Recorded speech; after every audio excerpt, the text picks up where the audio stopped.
बिस्मिल्लाहिर्रहमानिर्रहीम। अस्सलामुअलैकुम नाज़रीन, प्रोग्राम गोइंग अंडरग्राउंड में खुश आमदीद। मैं हूं आपका होस्ट बिलाल हैदर चट्ठा। नाज़रीन, आज की अहम इश्यूज़ पर बात करें और supreme court chief justice of Pakistan ने सुओ मोटो एक्शन लिया अरशद शरीफ कत्ल केस के ऊपर और इसकी समाअत के अंदर लार्जर बेंच बनाया जिसमें chief justice of Pakistan justice Umar Ata Bandial साहब, justice Ijazul Ahsan, justice Jamal Khan Mandokhail, justice Mazahar Ali Akbar Naqvi और जस्टिस मोहम्मद अली मज़हर बेंच में शामिल। इन सब ने अरशद शरीफ कत्ल केस की समाअत की और काफ़ी सीरियसली इस पर ज़ाहिर है सुओ मोटो एक्शन हो चुका है। All the authorities are now active on this और इस चीज़ को रोज़ाना की बुनियाद पर सुनने की कोशिश की जा रही है। आज की पेशरफ्त में आपको बताऊं तो चीफ जस्टिस साहब ने रिपोर्ट पेश की गई उनके सामने, जो फैक्ट फाइंडिंग कमेटी की रिपोर्ट थी, जो टीम यहाँ से गई हुई थी, वो जो रिपोर्ट लेकर आई उन्होंने वो रिपोर्ट उन्हें बताई। कीनियन पुलिस के 3 एहलकार जिन्होंने फायरिंग की थी उनकी टीम से मुलाकात हुई, उनके कुछ बयान थे। चीफ जस्टिस साहब ने इस्तफसार किया और कहा कि उन तीनों के बयान अंदर क्यों शामिल नहीं हैं रिपोर्ट के अंदर, ये थोड़ा सा इस्तफसार किया उन्होंने। और फिर ये भी कहा कि रिपोर्ट में ज़िम्मेदारों का नाम लिखा है तो उनके खिलाफ़ कार्रवाई क्यों नहीं की जाती। फिर अरशद शरीफ की वालिदा बेगम अलवी जो है वो आज अदालत में पेश हुई और ज़ाहिर है वालिदा हैं, 2 शहीद बेटे इस मुल्क को दिए उन्होंने और वो दोनों बेटे इस मुल्क के लिए, इस मुल्क की पासदारी के लिए शहीद हुए, इस मुल्क की बेहतरी के लिए काम करते हुए शहीद हुए। आबदीदा हुई अदालत में और चीफ जस्टिस साहब से उन्होंने रिक्वेस्ट की और उन्होंने ये कहा कि मैं इंसाफ की अपील करती हूँ आपसे कि मेरा बेटा अरशद शरीफ जो है उसको इस मुल्क के अंदर बहुत ज़्यादा उस पर ज़ाहिर है पर्चे किए गए, उसको मजबूरन इस मुल्क से जाना पड़ा, यहाँ से छोड़ना पड़ा, उसे धमकियाँ मिलती थी, थ्रेट किया जाता था और वो मजबूर होकर मुल्क छोड़कर गया। क्योंकि ज़ाहिर है हम सब जानते हैं अरशद शरीफ साहब को एक बड़े पेटेंट जर्नलिस्ट थे, नंबर 1 इन्वेस्टिगेटिव जर्नलिस्ट थे, हमेशा याद रहेंगे वो। और ऐसे बंदे थे जो बिला वजह मुल्क छोड़कर नहीं जा सकते थे। बहरहाल यहाँ पर उन पर काफ़ी पर्चे किए गए और उनको मजबूर किया गया मुल्क छोड़ने के लिए। उसके बाद वो यहाँ से दुबई गए। जो उनकी वालदा ने कहा, उन्होंने ये बताया कि मेरे बेटे को यहाँ से मजबूर किया गया मुल्क से जाने के लिए और जब वो बाहर चला गया तो वहाँ पर भी उसका पीछा किया गया और उधर भी उसको जितना थ्रेट किया जा सकता था वो किया गया। अरशद शरीफ साहब दुबई गए, दुबई से कीनिया गए, फिर सारा जो मामला हुआ वो आप सबको पता ही है। अब इसके बाद उन्होंने बेगम अलवी साहिबा ने ये भी बताया कि मैंने इसके मुतालिक अपने बेटे का, जो मेरे बेटे का मर्डर हुआ है उसके मुतालिक मैंने खुद से एक रिपोर्ट बनाई है। वो रिपोर्ट उन्होंने आज चीफ जस्टिस साहब को भी दी और चीफ जस्टिस साहब ने ये कहा कि इसको एडअप किया जाए, इनका एक वीडियो बयान भी लिया जाए, जो कि बेगम अलवी साहब ने उन्हें बताया कि मैंने इससे पहले भी पुलिस को अपना वीडियो बयान रिकॉर्ड किया था लेकिन पुलिस ने मुझे सपोर्ट नहीं किया। ज़ाहिर है अभी जो एफ़आईआर हुई है चीफ जस्टिस साहब के सुओ मोटो एक्शन के बाद, वो एफ़आईआर पुलिस की मुद्दत के अंदर आज उनकी वाइफ अरशद शरीफ की वाइफ ने भी ये बात की और वो मीडिया पर आई, उन्होंने आकर ये बात की कि जब हम लोग मौजूद हैं, हम ज़िंदा हैं तो, और अरशद शरीफ के लवाहिकीन उनकी वालिदा ज़िंदा हैं, हयात हैं, तो फिर पुलिस की मुद्दत के अंदर एफ़आईआर क्यों दर्ज की गई। अब ये सब और कुछ और बातें मज़ीद करने के लिए हमारे साथ स्टूडियोज़ में मौजूद हैं प्रोफेसर डॉक्टर राना एजाज़ अहमद साहब। राना साहब आपका बहुत शुक्रिया सर हमें ज्वाइन करने का। सर राना साहब, अरशद शरीफ साहब के केस के अंदर ज़ाहिर है एक बड़ा पॉजिटिव इकदाम चीफ जस्टिस साहब की तरफ से सुओ मोटो एक्शन लिया गया। ज़ाहिर है हमने देखा कि पास्ट हिस्ट्री के अंदर भी जब भी सुप्रीम कोर्ट की तरफ से चीफ जस्टिस साहब की तरफ से सुओ मोटो एक्शन लिया जाए तो कोई भी मामला हो उस मामले पर बड़ा पॉजिटिवली जो है वो और एक्टिवली जो है वो रोल प्ले किया जाता है तमाम इदारों की तरफ से। आज जो उन्होंने केस का एंड किया, तो जो आज की समाअत का एंड हुआ वो ये हुआ कि उन्होंने ये कहा कि जो फैक्ट फाइंडिंग टीम जो है उसके साथ अदम ताउन कर रही है कीनिया के इंटेलिजेंस हुकाम, और ये भी उन्हें कहा गया जो हुकूमती GIT बनाई थी इसको मुस्तरद कर दिया चीफ जस्टिस साहब ने, और उन्होंने ये कहा कि I am not satisfied from this GIT, सो एक स्पेशल GIT नई टीम तश्कील दी जाए और इस मामले को देखा जाए। हम इस मामले को बड़ा संजीदगी से ले रहे हैं, ये भी कहा चीफ जस्टिस साहब ने। और अरशद शरीफ की वालिदा से उन्होंने माजरत भी की, उन्होंने ये कहा कि आपको हमें शुक्रिया हमारा अदा नहीं करना चाहिए, हमें किसी किस्म का ऐसा नहीं करना चाहिए, आपने इस मुल्क को 2 बेटे दिए, 2 जवान बेटे आपके इस मुल्क के लिए शहीद हुए, तो आपको हमें किसी किस्म का शुक्रिया या माजरत नहीं करनी चाहिए। एक बड़ा पॉजिटिव बात थी उमर अता बंदयाल साहब की तरफ से। और सर अब ज़ाहिर है इस केस के नाज़रीन मैं आपको बताऊं कि ये बात की गई, खुर्रम और वकार 2 शख्स जो कीनिया में मौजूद थे जिन्होंने अरशद शरीफ साहब को वहाँ पर बुलाया। अब फैक्ट फाइंडिंग रिपोर्ट के मुताबिक ये कहा जा रहा है कि खुर्रम और वकार इनके कीनियन इंटेलिजेंस एजेंसीज़ के साथ काफ़ी अच्छे राब्ते हैं और काफ़ी करीबी ताल्लुकात हैं इंटेलिजेंस एजेंसीज़ के साथ इनके। तीन जो शूटर्स थे पुलिस वाले, एक्चुअली 4 शूटर्स थे विच वर क्लेम्ड, उनमें से 3 तो मौके पर आए और चौथे ने इसलिए वहाँ पर पेश नहीं हुआ, उन्होंने कहा जी वो चूँकि ज़ख्मी हैं और वो आ नहीं सकते, सो चौथा बंदा वहाँ पर आया नहीं। और इस तमाम इस्तफसार के अंदर ये भी कहा गया कि हो सकता है वो चौथा बंदा, कंफर्म करने वाली बात ये भी है कि क्या वो बंदा पुलिस वाला था भी नहीं या नहीं जो शूटर था जिसने ये सारा मामला किया और जिसने अरशद शरीफ को जिसने शॉट फायर किए, तो ये चेक करना चाहिए। लेकिन कीनिया के अंदर जिस तरह से दोनों लोग, खुरम और वकार, 2 भाई वहाँ पर मौजूद थे और जो जहाँ से केस स्टार्ट होता है, आज चीफ जस्टिस साहब ने भी ये कहा कि केस की शुरुआत खुरम और वकार से होती है और फैक्ट फाइंडिंग रिपोर्ट के मुताबिक उन दोनों के करीबी ताल्लुकात हैं इंटेलिजेंस एजेंसीज़ के साथ। मामला एक ज़ाहिर है इस टाइम पे बड़ा उलझा हुआ सा मामला है, लेकिन इंशाल्लाह जो चीफ जस्टिस साहब ने अब एक्शन लिया, उन्होंने ये कहा कि स्पेशल GIT टीम बने और हर तरह का ताउन इस टीम के साथ किया जाए। यूनाइटेड नेशंस रिक्वायर्ड है, इंटरनेशनली इनको इन्वेस्टिगेट करने में जो चीज़ें रिक्वायर्ड हैं इनके साथ कंप्लीट ताउन किया जाए। राना साहब, ये सारा मामला सर बड़ी पॉजिटिव पेशरफ्त हो रही है, सर आपका क्या ख्याल है इस बारे में? यकीनन ये एक बड़ा खुशाइन बात है कि आखिरकार सुप्रीम कोर्ट ने ये बात जो है वो इसका नोटिस लिया है। ठीक है। ख़ासतौर पे chief justice of Pakistan Umar Ata Bandial साहब ने जिस तरह से इसको एक सिंपैथेटिक ग्राउंड्स पर मैं समझता हूँ कि सोचा है। ठीक है। लेकिन इसके साथ साथ मुझे एक अफसोस ये है कि आफ्टर 43 डेज़ ही क्यों, क्या उमर अता बंदियाल साहब को 43 दिन लग गए इस केस की नोयत को समझने में?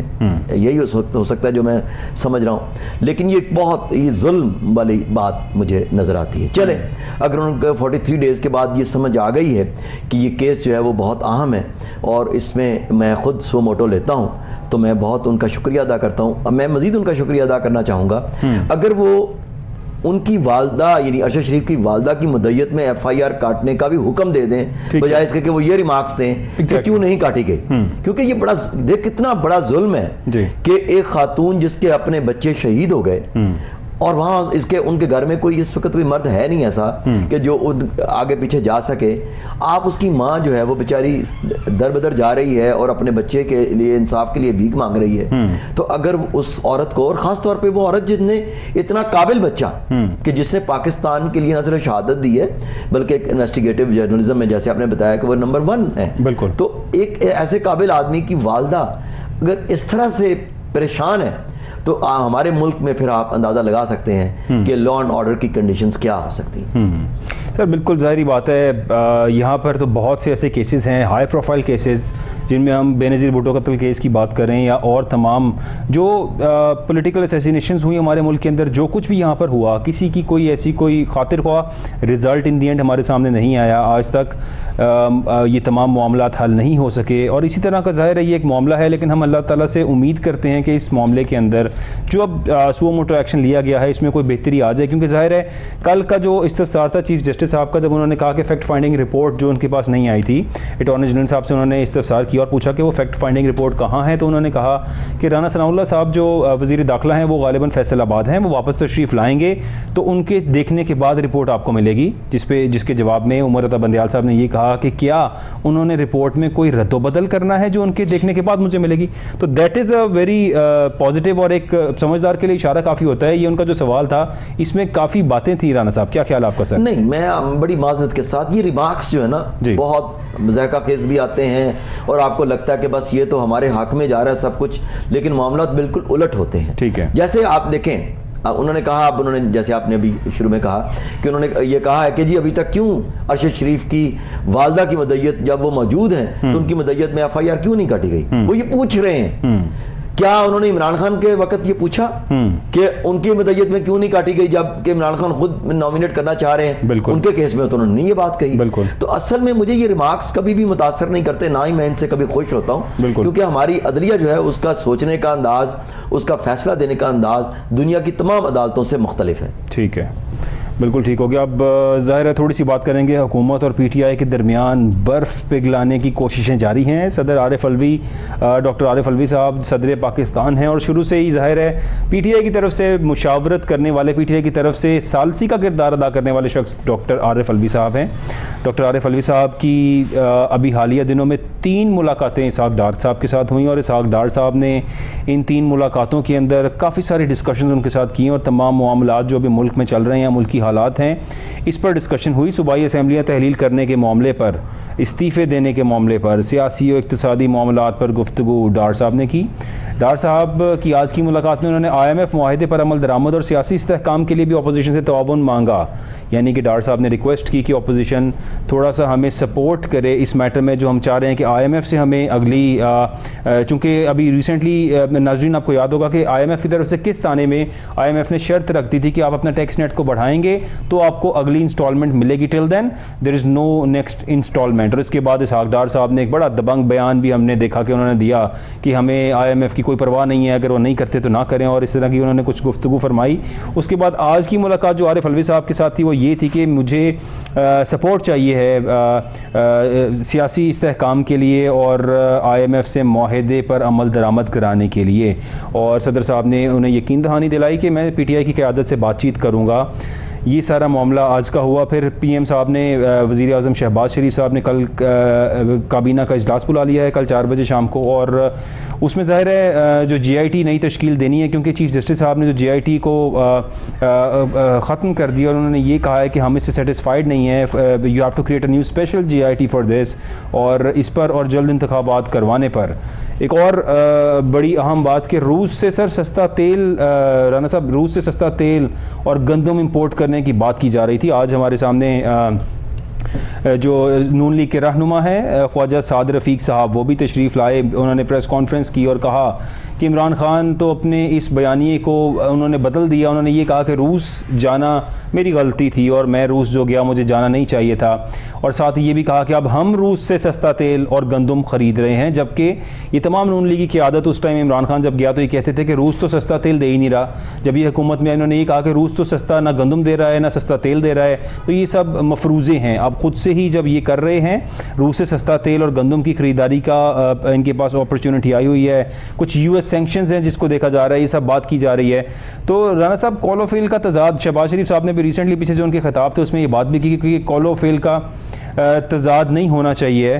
तो सर क्या ख्याल है राना साहब आपका इस बारे में? नहीं, आप कॉलोफेल के तजाद, वो इमरान खान के कॉलोफेल के तजाद की बात सर, वो जो कॉलोफेल के तजाद की बात कर रहे थे कि किसी भी सियासतदान का, कहने वाले का कॉलोफेल का तजाद नहीं होना चाहिए। अगर ये शहबाज शरीफ साहब कह रहे हैं या ख्वाजा साद रफ़ीक ने कहा है तो आप पहले तो देखें, वो इंग्लिश में कहते हैं लुक हु इज़ टॉकिंग, क्योंकि उनके अपने कॉलोफेल में इतना तजाद है कि जैसे आप अभी वो कह रहे हैं कि जी इमरान खान साहब ने कहा कि मेरी गलती थी कि मैं रूस गया, ये क्यों नहीं कहते कि इमरान खान ने ये भी कहा कि मेरी गलती थी कि मैंने चीफ अपना कमर बाजवा को दी है एक्सटेंशन, उसके बारे में बात करते हुए उनको डर लगता है, पता नहीं। असल में यही इनका अपना सिलेक्टिव अंदाज है कि जिस बात को वो करना चाहते हैं उसको कर देते हैं, जिसको नहीं करना चाहते उसको नहीं करते। असल में तो देखें, हुकूमत जो करती फिर अपने ये जो गंदम लेने का या ऑयल लेने की बात कर रही, मेरा ये अंदाज़ा है, मेरा ये अपना एनालिसिस है, हो सकता है कि अदरवाइज बात हो कि वो सिर्फ एक टेक्निक, ऐसी एक टैक्टिक इस्तेमाल कर रहे हैं कि जिससे वो इलेक्शंस को अक्टूबर तक खींच लें, कि वो किस तरीके से आम इंतखाबात को 5 अप्रैल में होने की बजाय अक्टूबर तक ले जाएं। ठीक है। अब जैसे कि मसलन किसी एक जर्नलिस्ट ने उनसे पूछा कि जी आप बताएं क्या आपके पास डिटेल्स हैं जो आप गंदम और ये ऑयल ले रहे हैं और इतना सस्ता ले रहे हैं रूस से। उन्होंने कहा इसकी डिटेल्स हम जनवरी में बताएंगे। आप इससे अंदाजा लगाएं उनकी संजीदगी का और अपना उनके कॉलोफेल में तजाद का। क्या आप फिर इतनी पहले अनाउंस क्यों कर रहे हैं? उसका पहले अनाउंस करने का मकसद सिर्फ और सिर्फ ब्लफ करना है, मेरे नजदीक, मेरा ये एनालिसिस है, अवाम को भी और PTI लीडरशिप को भी, कि वो ये समझे कि पता नहीं ये क्या करने लगे हैं। लेकिन मेरा ख्याल है वो बेहतर फ्रेम में होंगे और इनकी इस सियासत को वो समझ रहे होंगे। लेकिन सबसे बुरी बात जो है, मैं बड़ी माजरत के साथ कह रहा हूं कि पाकिस्तानी कौम का नुकसान हो रहा है, ना PDM का नुकसान हो रहा है ना PTI का नुकसान हो रहा है। इस सारे सियासी तनाजुर में जिसमें कोई नुकसान उठा रहा है वो सिर्फ और सिर्फ पाकिस्तानी अवाम है।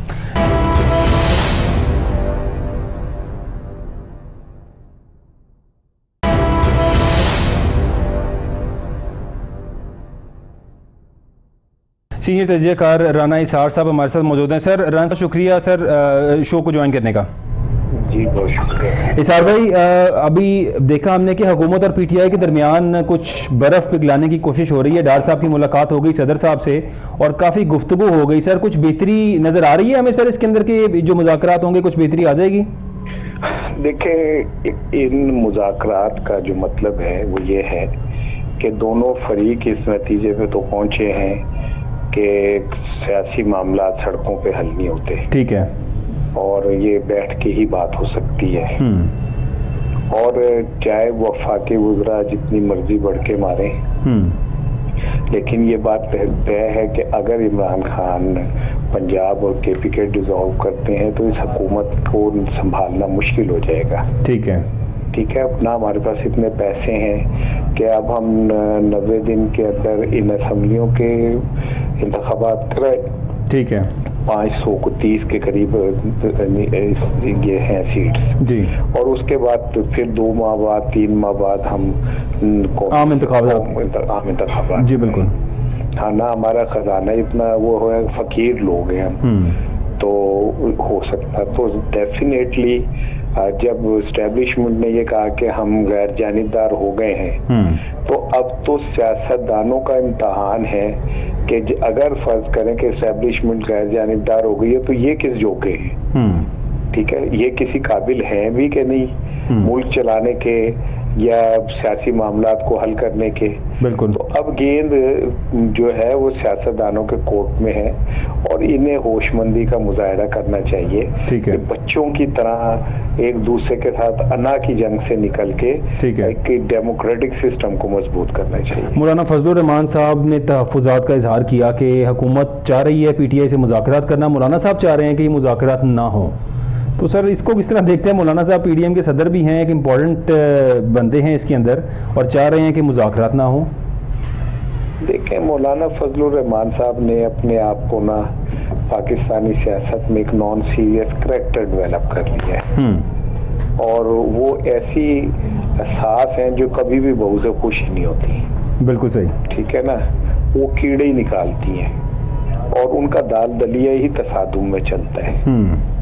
उनको ये सूरत हाल ज्यादा सूट करती है कि PTI और PDM लड़े आपस में। बिल्कुल। तो उनकी अपनी जो है एक वो है ना अहमियत, वो कायम रहती है। बिल्कुल सही। जाहिर है इतनी सीट्स भी नहीं थी और PDM की सदारत मिलना तो उन्हीं हालात में दी गई थी कि वो चाह रहे थे कि मौलाना साहब के पास जो है वो फोर्स है, उनकी अपने वो मदरसे के बच्चे हैं और तमाम वो लोग हैं। नहीं, मेरी यार सुने, I'm sorry आपको कट कर रहा हूँ जी।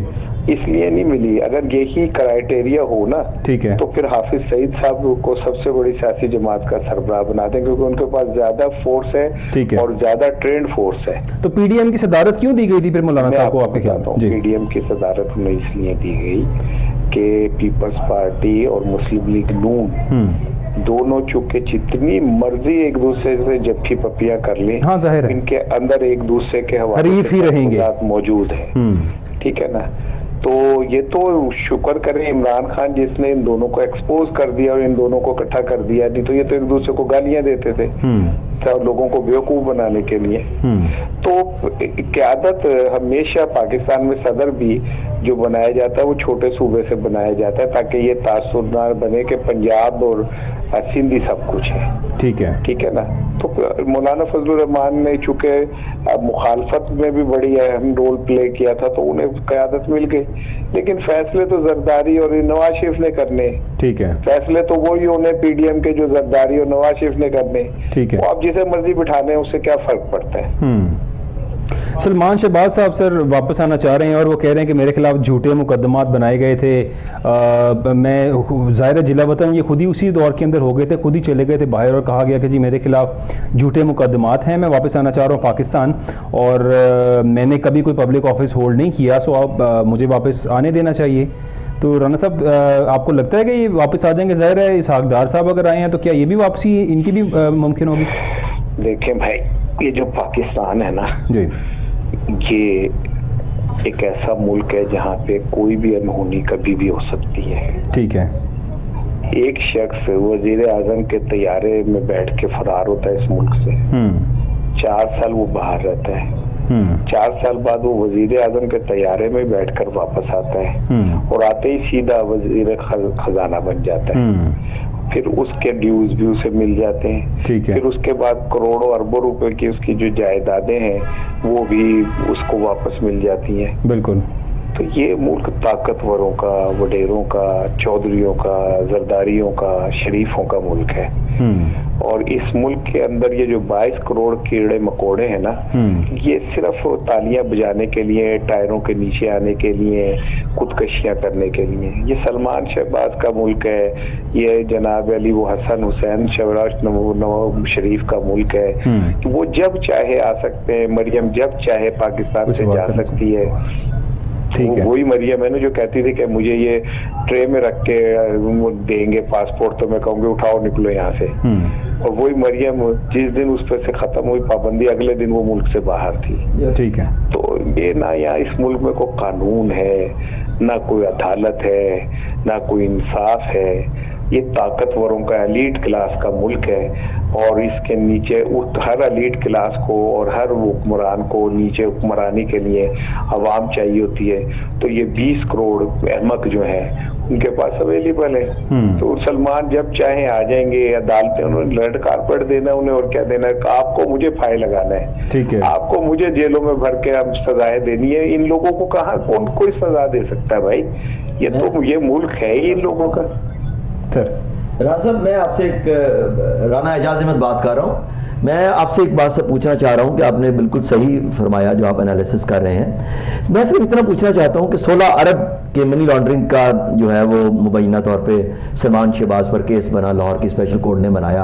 अब वो आते ही आपके बकौल जो है वो वकील बिल्कुल सीधा अपने घर जाएंगे और अपने जो काम करना चाहेंगे वो कर सकेंगे, अपनी कैंपेन चला सकेंगे।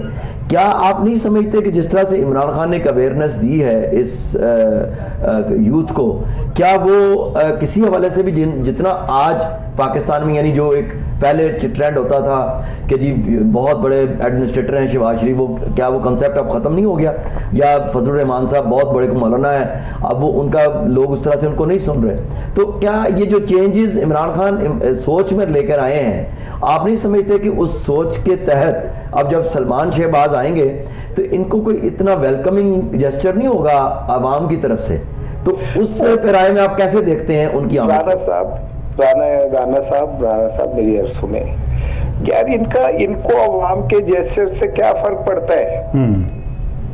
इनको क्या फर्क पड़ता है अवाम इन्हें गालियां दे रही है? इनको क्या फर्क पड़ता है अवाम इन्हें चोर डाकू कह रही है? क्योंकि इनका अवाम से ताल्लुक ही कोई नहीं है। क्या सलमान शहबाज ने आके किसी अवामी आदमी से मिलना है? No, never. उसने आना है, अपने महल में रहना है, अपने जब बिजनेस के मामलात सीधे करने हैं, उसने वो बिजनेस टाइकॉन से मिलना है, उसने जनाब अली जो सियासतदानों से भी मिलना है, वो उनसे मिलना है जो उसके आगे हाथ बांध के खड़े रहेंगे। बिल्कुल ऐसे। सर, एक आखिरी बात मैं आपसे सिर्फ पूछना चाहूंगा कि ये इसका मतलब है 10 अप्रैल से लेकर आज तक जो भी इस कौम के साथ हुआ है वो इस हवाले से हुआ कि इन्होंने क्यों सपोर्ट किया पीटीआई को, और हम अब जितनी महंगाई कर सकते हैं करें, ठीक है, नुकसान तो इनका होना, क्योंकि ना तो पीडीएम का नुकसान हुआ ना पीटीआई का नुकसान हुआ, नुकसान तो पाकिस्तानी कौम का हुआ। बात यह कि जनरल बाजवा ने खुद एतराफ किया कि वो सियासत में मुलविस है। बिल्कुल ठीक है ना। और जब कोई, मैं मिसाल के तौर पे मैं कहता हूँ लो जी आज से मैं सच बोलना शुरू करूंगा, तो इसका मतलब है मैं इससे पहले झूठ बोलता रहा ना। सही, ठीक है ना। अगर वो कहते हैं कि आज से फौज जो है वो सियासत में मुदाखलत नहीं करेगी, तो इसका मतलब पहले करती थी। ठीक है। तो इमरान खान का आना और इमरान खान का जाना, इसमें कहीं किसी सियासतदान का काम नहीं था। ठीक है, ठीक है ना। अच्छा, अब लेकिन बहुत से एतराज मतलब एतराफ किए गए बहुत से सियासतदानों की तरफ से भी कि जी हमें कॉल्स आती थी और हमें कहा जाता था, और इसके बाद ही हमने जो स्टेप्स लिए वो सब लिए। ये भी तो मोना सलाई साहब की तरफ से देख लें आप। बाकी जी यही कह रहा हूँ, परवेज इलाही ने सीधा कहा कि जी हमें तो रास्ता दिखाया। जी बिल्कुल, उसने बाजवा ने, हम तो कहीं और जा रहे थे। राना साहब, मुझे आपकी बात समझ नहीं आई। आपने कहा कि इमरान खान का आना और जाना जो है इसमें कोई सियासतदानों का कुछ नहीं देना देना, तो ये क्या मतलब? मैं समझा नहीं। देखिए, इमरान खान भी इस्टेब्लिशमेंट की मदद से आए थे और इमरान खान गए भी इस्टेब्लिशमेंट की मुखालफत की वजह से। ठीक है ना। जब उन्होंने लाना था तो इमरान खान के रास्ते के कांटे सारे साफ हो गए, और जब उन्होंने भेजना था तो अचानक लोग सिंध हाउस में जाके बैठ गए। ठीक है ना। एमक्यूएम जो है आज तक एमक्यूएम को कुछ नहीं मिला। जिस वजह से वो पीटीआई से अलहदा हुई थी, उसके बाद वो उसको उसमें से कुछ भी नहीं मिला जो जिसकी वजह से अलहदा हुई थी। ठीक है ना। नहीं, गवर्नर तो सर लग गया उनका, एमक्यूएम का गवर्नर लग गया सिंध में, बाकी जो थोड़ी बहुत जो उन्हें अपनी चीजें चाहिए थी वो तो मैनेज हो रही हैं। सुन लेना, वो सियासी पीपल्स पार्टी के साथ वो उस मुतालबे की वजह से नहीं हुआ। कराची में एडमिनिस्ट्रेटर पीपल्स पार्टी का होगा। अब कह रहे हैं कि शायद एमक्यूएम का एडमिनिस्ट्रेटर आ रहा है वहाँ पे सर, चेंज करके वो यही चाह रहे हैं कि एडमिनिस्ट्रेटर एमक्यूएम को दे दिया जाए। कुछ इस तरह के मुज़ाकरात हो रहे हैं उनके आपस में। मुज़ाकरात ये हो रहे हैं कि या गवर्नरशिप रख लें या एडमिनिस्ट्रेटरशिप रख लें। ठीक है सर, आप नहीं समझते कि जो आप कह रहे हैं कि इमरान खान एस्टेब्लिशमेंट की मदद से आए, मैं ये समझता हूँ वो अपनी स्ट्रगल से आए, लेकिन अडॉप्ट कर लिया उन्होंने एस्टेब्लिशमेंट को, उसकी गोद में बैठ गए अपने इक्तदार में रहने के लिए, बजाय इसके कि हम ये कहें कि उनको एस्टेब्लिशमेंट लेकर आई। मैं थोड़ा सा नहीं, सुन ले, जब एक आप तो छोटे थे, मेरा हाल है आपकी पैदाइश से पहले जापान का एक रेसलर आया था एंटोनियो अनोकी पाकिस्तान। पहले तो उसने अक्की पहलवान से कुश्ती की और अक्की पहलवान का बाजू निकाल दिया। ठीक है। तो फिर उसके बाद वो फिर कुछ अरसे बाद आया, झारा से उसका मैच हुआ, झारा तगड़ा था। तो अक्की ने क्या किया, 4-5 राउंड के बाद जब उसे फील हुआ कि मैं इसे गिरा नहीं सकता, तो अक्की ने उसका हाथ पकड़ के ऊपर उठाया और बाहर चला गया। लोगों ने कहा जी अक्की ने शिकस्त मान ली, लेकिन अक्की ने अपनी जान बचा ली। बिल्कुल ठीक है ना। लेकिन जो आप कह रहे हैं कि इमरान खान अपनी स्ट्रगल से आए और उन्होंने अडॉप्ट कर लिया, बात तो एक ही है ना। इमरान खान क्यों अडॉप्ट हुए? जाहिर है वहां से अप्रूवल ना होती तो खान साहब शायद आते ही ना। ये स्ट्रगल और दूसरी चीज इमरान खान अब किससे मुज़ाकरात कर रहे हैं? खुफिया। अब किससे रस्ते मांग रहे हैं? रस्ते से मुराद ये कि कहते हैं इलेक्शन कराओ, ये वो ना। इसार भाई, कुछ बेहतरी नजर आ रही है हमें कि अब इन फ्यूचर, जाहिर है एक नई तयनाती के बाद और जो अब हमारे सामने करंट पोजीशन जा रही है, इन फ्यूचर क्या ये सिस्टम कुछ थोड़ा सा बेहतर हो सकेगा या इसी तरह चलता रहेगा जिस तरह से रूटीन में चल रहा है? सर यार मैं एक बात बताऊं, इससे शायद आपको भी दुख होगा, क्योंकि ये जो दुख है ना, ये जो तकलीफें है ना, ये जो अंदर कटाव होता है ना तकलीफ का, ये हम लोगों के लिए है। ठीक है। तुम्हारे लिए, मेरे लिए, ये राना एजाज के लिए। ठीक है ना। जो ऊपर लोग बैठे हैं, क्या वो अंधे हैं? क्या उन्हें नजर नहीं आ रहा कि पाकिस्तान डिफॉल्ट की तरफ जा रहा है? ठीक कह रहे हैं। क्या उन्हें नहीं पता कि पाकिस्तान ने जो 22 बिलियन 30 बिलियन डॉलर देना है वो कहां से आएगा? हमारी जेब में तो ये जो हमारे कौमी खजाने में 8 बिलियन पड़े, 4 बिलियन तो चीन के, 3 बिलियन सऊदी अरब के, सारे ही लोगों के। सर हमारा तो कुछ भी नहीं है। ठीक है ना। तो क्या इन्हें नहीं नजर आ रहा? क्या इन्हें नहीं लग रहा कि आने वाले, अब जो रिसेंट रिसर्च आई है उसमें हर पाकिस्तानी पे जो कर्ज है वो मजीद बढ़ गया है। ठीक है। मुझे एक बात का जवाब दो, मैं एक सिंपल क्वेश्चन पूछता हूँ आपसे। ठीक है। कि जिन के दौर में कर्जे लिए गए, ठीक है, उनकी एक आप कमीशन बना के तहकीकात कर लें कि उनके असासे कितने बढ़े उस दौर में। ठीक है। अगर पाकिस्तान के असासे गिरे, ठीक है, तो उनके कैसे बढ़ गए? ठीक है ना। तो सर पहले जो कमीशन बने उनके कौन से आज तक कोई रिजल्ट्स आए हैं कि जो हम नया कमीशन बना के एक नया, जाहिर यानी कि कमीशन, इस मुल्क में कमीशन बनाना और इन्वेस्टिगेट करना भी हल कोई नहीं है, क्योंकि वहाँ भी चीज़ें मैनेज हो जाती हैं। सब जाहिर अब हुकूमत की कोशिश ये जारी है कि IMF से जो है वो जो किस्त रुक गई है वो ले ली जाए। वर्ल्ड बैंक कुछ मजीद कर्जा देना चाह रहा है, कुछ और यूरोप की तरफ से कुछ कर्जे पाकिस्तान में आना चाह रहे हैं। सर इसी तरह ये मईशत चलाते रहेंगे। अब अपकमिंग जो 7-8 माह इनके पास रह जाएंगे, 5-6 महीने, उसमें इसी तरह से मईशत को लेकर चलेंगे और कुछ बेहतरी यानी थ्रू दीज इंजेक्शंस ही पाकिस्तान जो है वो चलता रहेगा? भाई देखें, सऊदी अरब ने जो ये पैसे दिए ना, उसने जो पाकिस्तान से एग्रीमेंट किया है उसमें बड़ी शर्मनाक वो है शिक है। एक शिक ये है कि अगर कोई कॉन्फ्लिक्ट होगा तो उसका फैसला सऊदी अदालतें करेंगी। अच्छा, डोंट ट्रस्ट अस। ठीक है, इट इज सो। फिर अब सऊदी अरब ने और कुवैत ने और यूरोप ने पाकिस्तान को कहा है कि अगर IMF आपको कर्जा देगा तो हम देंगे। बिल्कुल ठीक। अब IMF कर्जा जो दे रहा है, वो जो लगा रहा है शिके हम पे, वो हमारी गरीब आवाम की कमर तोड़ देगी। बिल्कुल ऐसे ही है। अच्छा, IMF को मैं इसलिए कहता हूं कि ये छोटे मुमालिक का कातिल है कि कभी इसने कोई ऐसी शिक लगाई कि जी जो ये ब्यूरोक्रेसी है और ये 1600 सीसी गाड़ियां लेके चलते हैं, इन पे आप पाबंदी लगाए कि हजार कभी डिस्कस नहीं किया। गरीब से पैसे निकालने की बात की IMF ने हमेशा कि ब्यूरोक्रेसी के पास जो कई 100 किनाल के बंगले हैं, इनसे वापस लेके इनको 10-10 मरले के क्वार्टर दिए जाए, कभी भी नहीं। यानी ऐसी बेहतरी जो आपके मुल्क की बेहतरी हो, वो IMF ने कभी बात नहीं की, हमेशा यही कहा कि गरीब आवाम का खून चूसा जाए, पेट्रोल बढ़ा दें, बिल्कुल लेवी लगने जो है यूं कर दें, गैस पे सब्सिडी खत्म कर दें, बिजली पे सब्सिडी खत्म कर दें। वो अंधे हैं IMF कि जिस मुल्क के आप ये कर रहे हैं उस मुल्क की आवाम मर जाएगी, तू पैसे दे के 7.5 वे आउट बताएं, काइंडली वे आउट बताएं, कोई हल बताएं कि कहीं हम कैसे निकल सकते हैं इससे। मसाइल तो बहुत सारे हैं, आपको भी पता है, हमें भी पता है भाई। अल्लाह की ना कुदरत है कि जो मुर्दा है ना वो भी एक दफा समुंदर की तह से लग के ऊपर को आता है, ठीक है। जहाँ पे बेइंसाफी हद से बढ़ जाए वहीं इनकलाब आता है, ठीक है। लेकिन अभी हमारी अवाम अभी उस जगह पे नहीं पहुंची, क्योंकि इस मुल्क के अंदर जो दानिश्वर है ना वो भी 2 नंबर है, बनास्पति दानिश्वर है, ठीक है। और वो ताकतवरों के तलवे चाटने वाला, उनके कोठे के ऊपर नाचने वाला दानिश्वर है। एक दानिश्वर ऐसा नहीं है जो आवाम की बात करे, गरीब की बात करे। सब दानिश्वर जो है वो, कुछ दानिश्वर नून लीग की गोद में बैठे हुए सो कॉल्ड, कुछ PTI की गोद में बैठे हुए, और वो अपने अपने मास्टर का राग लाते हैं।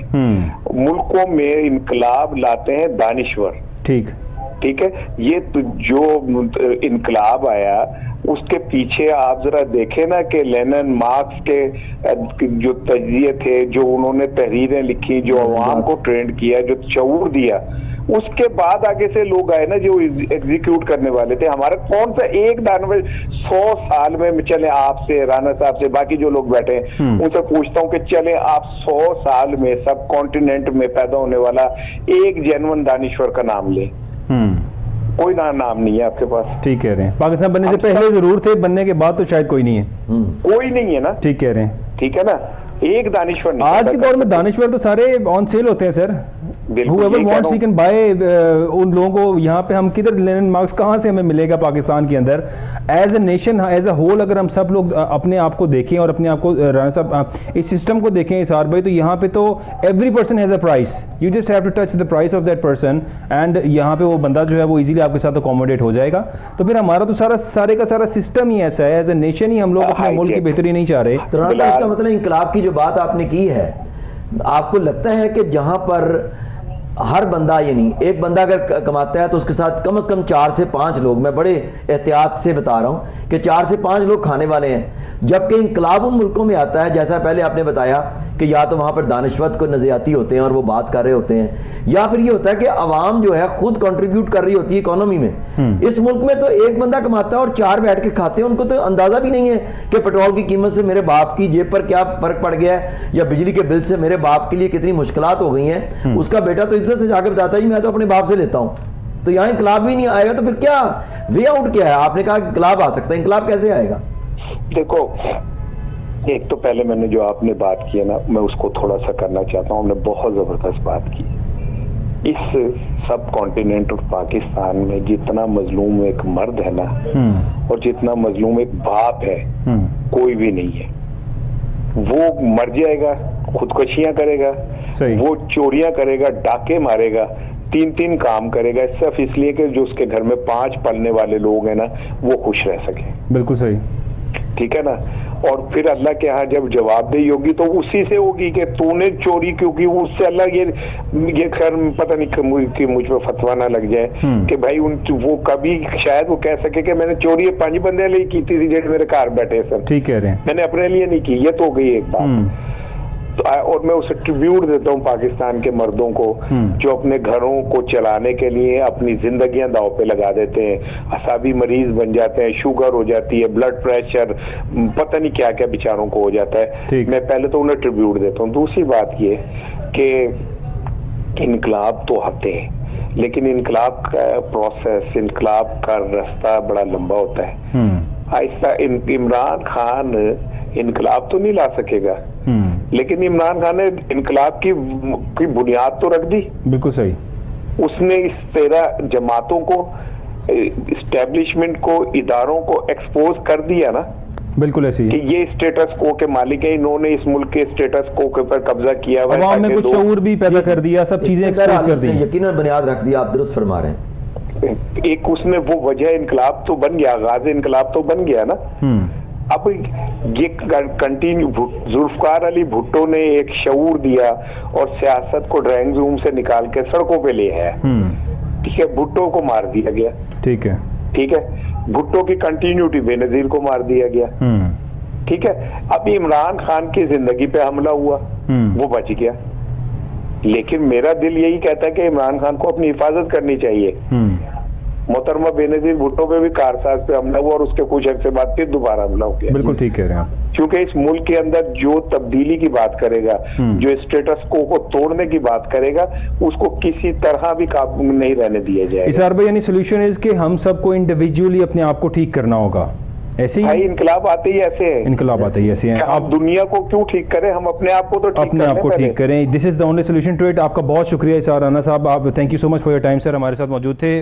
राना जाहिर है हमारे मुल्क का जो थोड़ा सा सिस्टम है यहाँ पे सब कॉन्टिनेंट में, ऑब्वियसली यहाँ पे बाप जो है बच्चों को 18 साल का हो भी जाए तो घर से नहीं निकालता, जिस तरह गोरे के अंदर बाहर के हम वेस्ट का हम देखते हैं, वहाँ मॉडर्नाइजेशन कहा जाता है उस सिस्टम को, और वहाँ पर जब बच्चा इस काबिल हो जाए कि वो 17-18 साल की उम्र में पहुँचे तो माँ बाप उसे अपने से अलहदा कर देते हैं एंड दे से कि now you are not our liability, तुम खुद से कमाओ खुद से खाओ, हमारी जिम्मेदारी नहीं है। लेकिन हमारे यहाँ पे ये कुछ ऐसी आज तक अल्हम्दुलिल्लाह मैं तो कहूँगा कि मॉरल वैल्यूज़ कायम है, यहाँ चीज़ें कायम हैं।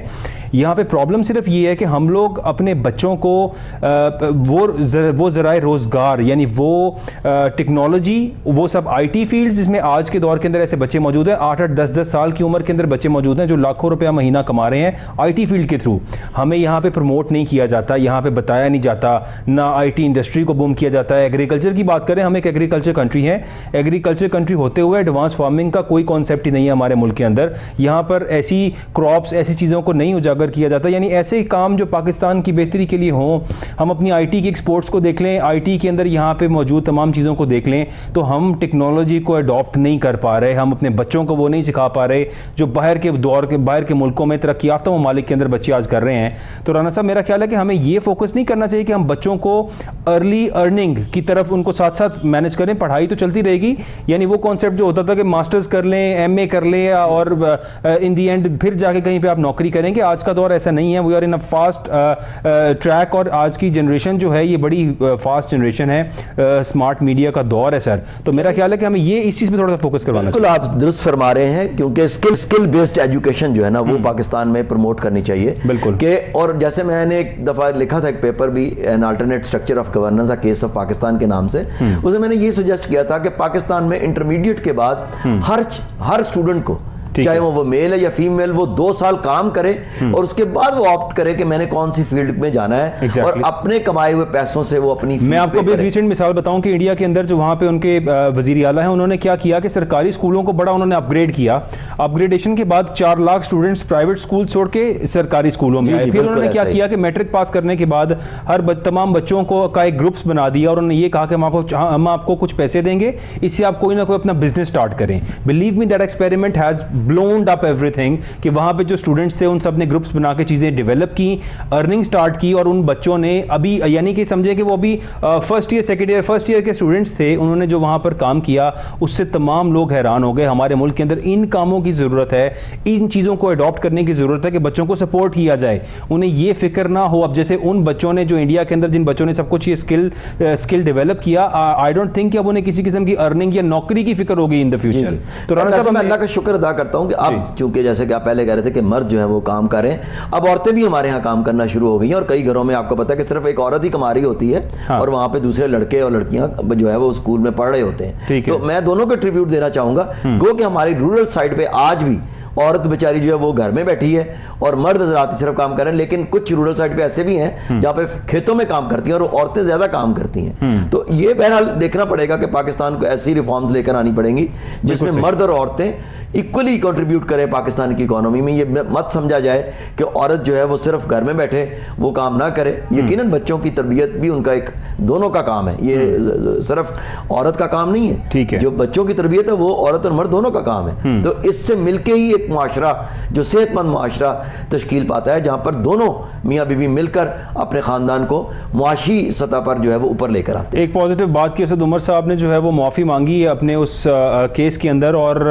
आज की मुलाकात आसिफ अली जरदारी और चौधरी शुजात हुसैन साहब की मुलाकात हुई। कोशिश यही जारी है कि किसी भी तरह से असम्बलियाँ तहलील होने से जो है इस मामले को रोक लिया जाए, असम्बलियाँ तहलील ना हों। और इसी की बात आज जो है एतजाज़ एहसन साहब ने Lahore college for women university के अंदर वहाँ पे एक छोटी सी प्रेस कॉन्फ्रेंस की और उसमें कहा कि इमरान को चाहिए कि अपने सियासी कारकुनों को थोड़ा सा आराम दें। उन्होंने काफ़ी मेहनत करवाई है अपने सियासी कारकुनों से, और एतजाज़ एहसन चूँकि हमेशा पॉलिटिकली बड़ा उन्हें एक वेरी ब्रिलियंट इंटेलेक्चुअल समझा जाता है और यही कहा जाता है कि उनके बयान जो है वो बड़े मानी खेज़ होते हैं। उन्होंने ये भी कहा कि CM साहब असम्बलियाँ तोड़ना चाहें तो तोड़ सकते हैं, आइन के थ्रू उन्हें इजाज़त है, लेकिन मशवरा साथ ये दिया कि उन्हें असम्बलियाँ तहलील नहीं करनी चाहिए। सर लेकिन थोड़ा सा ये देखना पड़ेगा यहाँ पे कि हुकूमत जो गिराई गई थी इमरान खान की वोट ऑफ नो कॉन्फिडेंस के जरिए से, ठीक है, उसकी दलील उनके पास क्या थी कि महंगाई। लेकिन जब आप देखते हैं एनालिसिस करें कि पेट्रोल उस वक्त 149 का था, आज 225 का है। उस वक्त घी 380 रुपए का था, आज घी जो है वो 530 रुपए किलो है। ठीक है। ऑयल उस वक्त 400 रुपए किलो था, आज 700 रुपए किलो है। ठीक है। खाद यूरिया उस वक्त 1750 की थी, आज 2400 की बोरी मिल रही है। आटा उस वक्त 55 रुपए किलो था, आज 120 रुपए किलो। 8 महीने में ये इतना बड़ा फर्क आया है। तो जब आप वो कह रहे हैं जो अपना एतजाज़ एहसन साहब की तरह अपने उनको नहीं, लेकिन 2018 की प्राइसेस देखिए और इमरान खान साहब का दौर देखें तो भी प्राइसेस इसी तरह ग्रेजुअली बढ़ी थी। मैं मानता हूं कि वो इंटरनेशनल, वो तो इमरान खान साहब ने खुद कहा है कि जी इंटरनेशनल लेवल पे जो महंगाई हुई उसी से। मैं ये भी कह रहे हैं ना कि अगर ये असम्बलियां तहलील नहीं होती, PTI और PDM का कुछ नहीं जाएगा। ठीक है, ये ज़हन में रखिएगा, हमारा पाकिस्तानी कौम का ही उसमें जाएगा। क्योंकि आप कौन सा ऐसा काम कर लेंगे कि अगर आप असम्बलियां तहलील ना करके डेमोक्रेटिक प्रोसेस को बचाने के लिए सिर्फ आप अक्टूबर नवंबर तक इलेक्शन लेकर जाते हैं, इमरान तो क्या बेहतरी हो जाएगी इससे, मुझे वो बता दें। इमरान खान साहब भी यही कहते रहे थे कि इंटरनेशनल बड़े प्रेशर्स हैं, हमें इंटरनेशनली महंगाई हो रही है, बढ़ाना पड़ रहा है, ये भी यही कह रहे हैं। नहीं, आपको इंटरनेशनल कोई इदारा आपको एतबार करने के लिए तैयार नहीं है, सिर्फ इस वजह से कि आपके यहाँ पोलिटिकल इंस्टेबिलिटी इतनी बढ़ गई है। अगर आप इंडेक्स देखें जो अप्रैल की रिपोर्ट है उसमें -1.67 आपकी इंस्टेबिलिटी का रेट। इसीलिए सागदार साहब की आज आरिफ अलवी साहब के साथ मुलाकात हुई और यही उन्होंने कोशिश की है कि हम पॉलिटिकल स्टेबिलिटी की तरफ आएं। अयाज सादिक साहब की भी यही स्टेटमेंट दी कि हम चाहते हैं कि मुज़ाकरात फौरी इलेक्शन होना जरूरी है, मेरा ये ख्याल है। फौरी इलेक्शन तो अपने टाइम पर होने की ही बात की जा रही है। हर तरफ से प्रोग्राम का टाइम खत्म हो गया। राना साहब बहुत शुक्रिया, thank you so much for your time और आपका स्टूडियोज़ में आने का शुक्रिया। नाज़रीन, पॉलिटिकल स्टेबिलिटी जब तक नहीं आएगी, तमाम सियासी माहिरीन की यही राय है कि जब तक पाकिस्तान के अंदर पॉलिटिकल स्टेबिलिटी नहीं होगी, हालात बेहतरी की तरफ नहीं जाएंगे। इसी सिलसिले में हर तरफ मुलाकातें हो रही हैं, तमाम लोगों की, तमाम पार्टीज़ की ये कोशिश है किसी भी तरह से पॉलिटिकल स्टेबिलिटी को पाकिस्तान में लाया जाए ताकि इलेक्शंस नियर हों, अपने वक्त पर हों, जब भी हों। इलेक्शंस तो बहरहाल होने ही हैं और मेरा ख्याल ये है कि अगर अपने वक्त पर इलेक्शंस हो जाएंगे तो भी फ़र्क कोई नहीं पड़ेगा। जल्दी हो जाएंगे तो शायद चीज़ें थोड़े से मुश्किल हो जाएंगी हुकूमत के लिए, क्योंकि हमारे मुल्क के अंदर इस टाइम पे सैलाब की तबाहकारियाँ और जो सारी सिचुएशन इकनॉमिक है वो बड़ी बदहाल है और हम अभी की हुकूमत को वक्त देना चाहिए, इन्हें टाइम देना चाहिए थोड़ा मज़ीद कि शायद जो बेहतरी लाना चाहते हैं ले आएँ इसके अंदर। इसी के साथ हम प्रोग्राम का इख्तिताम करेंगे। कल हाजिर होंगे दोबारा नई बात के साथ। आपका प्रोग्राम देखने का बहुत शुक्रिया। अल्लाह हाफ़िज़।